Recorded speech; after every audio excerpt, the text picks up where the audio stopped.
जय Hind defence aspirants, स्वागत है त्रिशूल डिफेंस एकेडमी के यूट्यूब चैनल पे।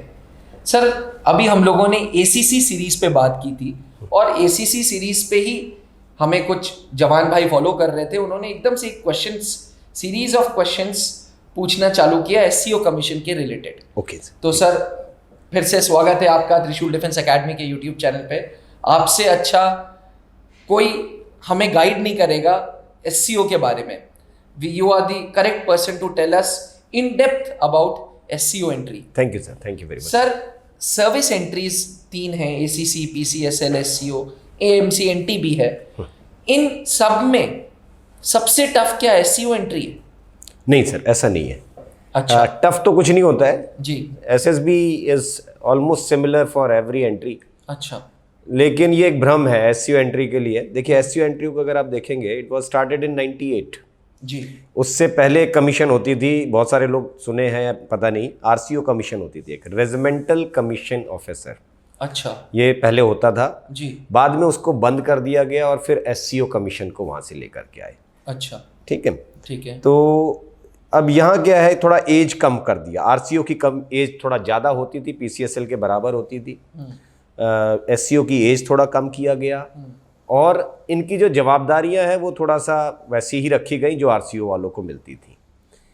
SCO एंट्री के साथ क्या है, देखिए सर, सबसे अच्छा चीज़ क्या है, इनके सिलेक्शन बड़ी आसानी से हो सकते हैं। इनको एक्सपीरियंस है फौज का उतना, इंग्लिश या हिंदी के डर में ना पड़े, अगर अपनी बात को ये सही ढंग से रख सकते हैं जी। अगर 10-11 साल 12 साल नौकरी करने के बाद कोई सोल्जर अपनी बात को सही ढंग से कन्वे नहीं कर पा रहा है तो वो एक थोड़ा सा नेगेटिव फैक्टर है। अदरवाइज तो आप एक्सेप्टेबल हैं। अगर आपका जो डिसीजन मेकिंग एबिलिटी है, इतनी जवाबदारियां आपने फौज में उठाई हैं तो अच्छा है इनके लिए। अच्छा सर, कुछ ऐसा है कि SCO की सीट्स खाली जा रही हैं या रिकमेंडेशंस कम? पहले जा रही थी, बिल्कुल जा रही थी सर। ये अच्छी बात किसी ने पूछी है कि देखिए, ये एक ऐसी एंट्री है जिसके लिए स्क्रीनिंग अभी बंद कर दिया, ये और PCSL।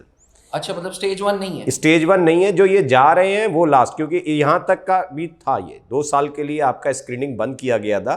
आगे कंटिन्यू करेंगे या नहीं करेंगे, उसके पीछे एक और चीज़ है अभी जी। ये है, जब ये जो JCUs का इनटेक है जी, इसको रिफॉर्म करने का विचार चल रहा था। अच्छा, अगर ये रिफॉर्म हो गया जी तो स्क्रीनिंग इनका स्टार्ट हो जाएगा। अच्छा, अगर वो इम्प्लीमेंट नहीं कर पाई गवर्नमेंट उतनी जल्दी जी, तो शायद फिर इसको एक्सटेंशन मिल जाए। तो अभी स्क्रीनिंग नहीं है? अभी स्क्रीनिंग नहीं है, ये जाते हैं डायरेक्ट।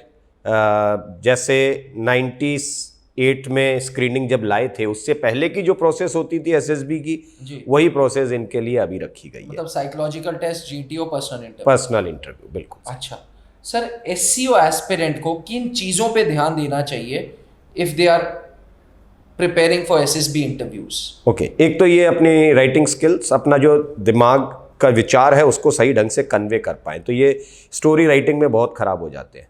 अच्छा, ठीक है। जनरली आपके एनालिसिस में आपने ये देखा है कि आपके तजुर्बा ये बोलता है कि भाई SCO में पहली प्रॉब्लम स्टोरी राइटिंग को लेकर के हमेशा प्रॉब्लम है सर। ये डर की वजह से ज़्यादा आपके इनका जो प्रेस होता है वो एंग्जाइटी दिखाई देता है ज़्यादा यंगस्टर्स का। दूसरा, SCO एंट्री में वो होते हैं जो 1-2 बार एक्सपीरियंस ले लिया अगर जी, तो फिर वो फिक्स हो जाते हैं। वो इतना कोचिंग कहीं से कर लेते हैं कि वो अपने रिजिड माइंडसेट से बाहर नहीं जा सकते हैं। विचारधारा बड़ी लिमिटेड हो जाती है। बिल्कुल सर, आप उनको नीम दिखाएंगे तो भी वो आम कहेंगे। वो ऐसा कुछ अलग ही, हाँ, रटा ऐसा कॉन्सेप्ट है इनका कि वो आम बोलने से सिलेक्शन मिलता है, इसलिए इनको नीम दिखाने के बाद भी वो आम ही दिख रहे होते हैं। अच्छा, ये प्रॉब्लम है SCO एंट्री के साथ। ओके, ठीक है। अच्छा, आपका सिलेक्शन और आसान क्यों होता है? क्योंकि SCO कमीशन को कभी भी कमांड नहीं दिया जाता, रेजिमेंटल कमांड नहीं मिलती इनको। अच्छा, ठीक है, नई बात बताइए आप। ये प्रमोशन है इनका। अच्छा, ये रीचेज अप टू कर्नल, लेकिन इनको रेजिमेंटल कमांड नहीं दी जाती है। ओके, ठीक है सर। तो ये this is a positive factor for them. Selection आसान हो गया फिर तो सर यहाँ से।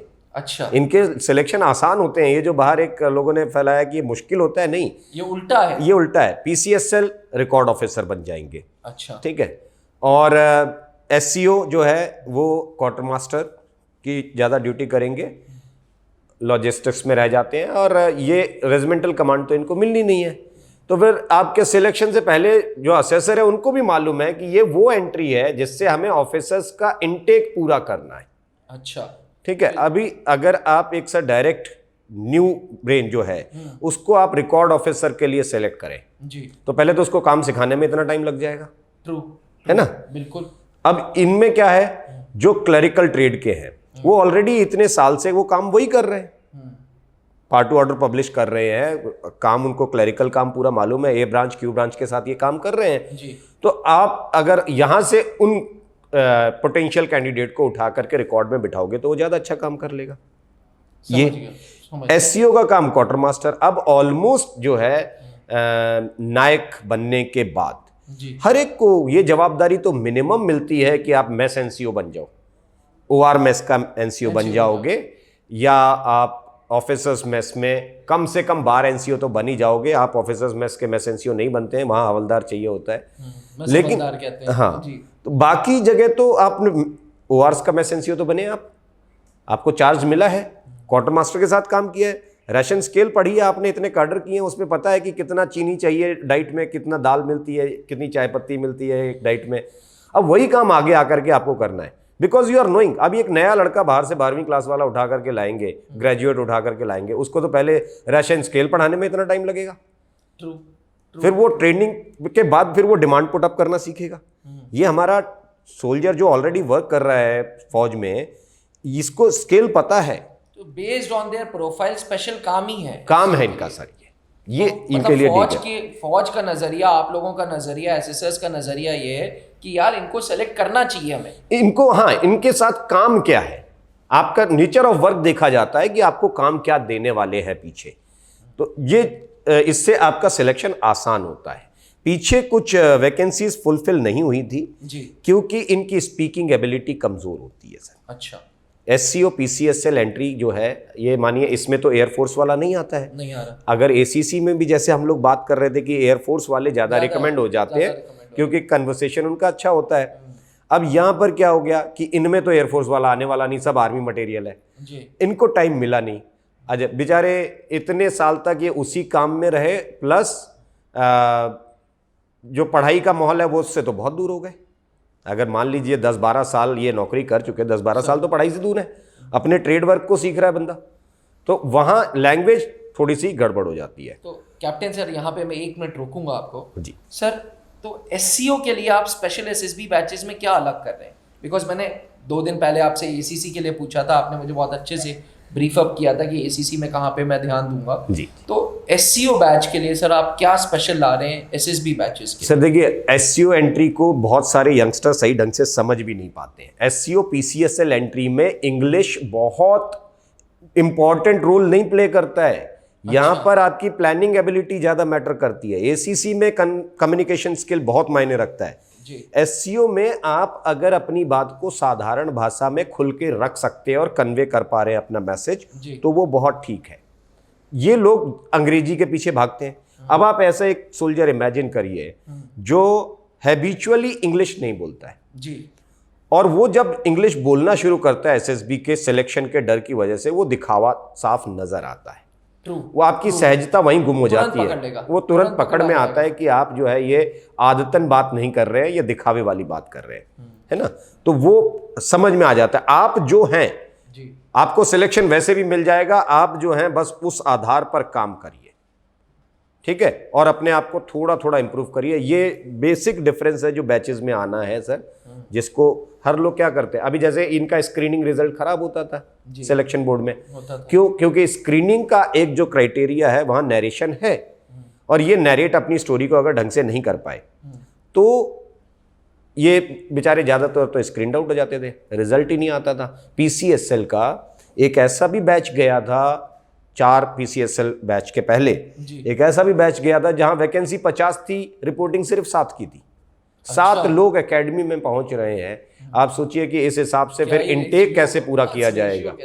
तो फौज ने कहा कि ये इनके पास इतना एक्सपीरियंस है कि हम इनको स्क्रीनिंग के अंदर ना डालें, हम इनसे जो काम लेना है ये स्क्रीनिंग हटा भी देंगे तो भी हमारी ज़रूरत पूरी कर देंगे। एसीसी में नहीं हटाया गया, क्यों? वहाँ पर कमांड देनी है उनको, समझ गया सर, रेजिमेंटल कमांड देनी है। पूरा मेरे ख्याल से हमारे दर्शकों को भी समझ आया होगा। सर कुछ आखिरी शब्द एससीओ एस्पिरेंट्स के लिए? बिल्कुल, रिपोर्टिंग आ चुकी है। फर्स्ट वीक ऑफ अगस्त से आप रिपोर्ट करना शुरू कर देंगे। टाइम बहुत कम है आपके पास, तो आप ये समझिए कि ऑनलाइन ऑफलाइन दोनों गाइडेंस अवेलेबल है आपके पास। आप ऑनलाइन अगर नहीं छुट्टी मिल पा रही है, कहीं ऐसी जगह पोस्टेड हो जहां छुट्टी की दिक्कत होती है, ये फौज में देखो ऑन ग्राउंड बात अगर किया जाए तो हर कोई वाकिफ है इस चीज़ से कि आप अपनी मर्जी से काम नहीं कर पाते हैं, कुछ आपके ऑर्गेनाइजेशन की डिमांड्स होती हैं जी। तो उन चीज़ों को ध्यान में रखते हुए जो कैंडिडेट्स नहीं आ सकते हैं वो ऑनलाइन भी ज्वाइन कर सकते हैं। सारे फीचर्स वही होंगे जो ऑफलाइन में होंगे, बिल्कुल वैसी ट्रेनिंग होगी। और ऑफलाइन अगर आने का मौका है आपके पास तो उससे बेहतर कुछ नहीं है, वो आप बिल्कुल यहाँ पर आकर के प्रैक्टिस कर सकते हैं। दोनों विकल्प आपके लिए खुले हुए हैं, तैयारी शुरू करिए, बस ये लास्ट मेरा कहना है इनसे कि मतलब चीजों को फेस करो with right strategy, sir, right preparation. ख्वाब बड़ा है, they have desire to become an officer, but your desires will be more fruitful to you once you start implementing action on it. अगर डिजायर्स के साथ action नहीं करोगे तो desires ही रह जाएंगी। डिजायर को अगर हकीकत में बदलना है तो एक्शन बहुत जरूरी है और वो एक्शन का टाइम अभी है। तो एससीओ एस्पिरेंट्स, आपने सुना कैप्टन एसके सिंह सर को, एक जीटीओ ऑफिसर जो कह रहे हैं कि तुरंत actions low, this is the time for the action. अगर आप भी कमीशन्ड ऑफिसर बनना चाहते हैं, वो सपना पूरा करना चाहते हैं जो आपने देखा है, जो आपके बच्चों ने देखा है, तो गुजारिश रहेगी कि त्रिशूल डिफेंस एकेडमी में आए, ऑनलाइन प्लेटफॉर्म्स पे, ऑफलाइन प्लेटफॉर्म्स पे हमारे साथ जुड़ें और गिव इट योर बेस्ट यार। पूरी मेहनत करो, पूरी डेडिकेशन दिखाओ। आप लोगों के अंदर डेडिकेशन है, जिस ऑर्गेनाइजेशन में आप काम कर रहे हो it is full of dedications. बस सही डायरेक्शन जो कर्नल पंकज मेहरोत्रा सर, जो कि खुद सर्विसेज सिलेक्शन बोर्ड के डिप्टी प्रेसिडेंट थे, वो and captain SK Singh sir देंगे। एस्पिरेंट्स, नीचे लिखे हुए व्हाट्सएप नंबर पे आप अपने डाउट्स भी पूछ सकते हैं। आज के लिए इतना ही। बने रहिएगा त्रिशूल डिफेंस एकेडमी के साथ। ऐसी इंफॉर्मेटिव वीडियो के लिए चैनल को सब्सक्राइब करना ना भूलें। थैंक यू, जय हिंद। जहां बनते हैं देश के गौरव, इंडिया का एकमात्र ऐसा कोचिंग इंस्टीट्यूट जहां कैडेट्स को ट्रेन किया जाता है आने वाले डिफेंस एग्जाम के अनुसार। अगर आपका भी सपना है भारतीय सेना में शामिल होकर देश की सेवा करने का, तो आज ही ज्वाइन करें त्रिशूल डिफेंस एकेडमी।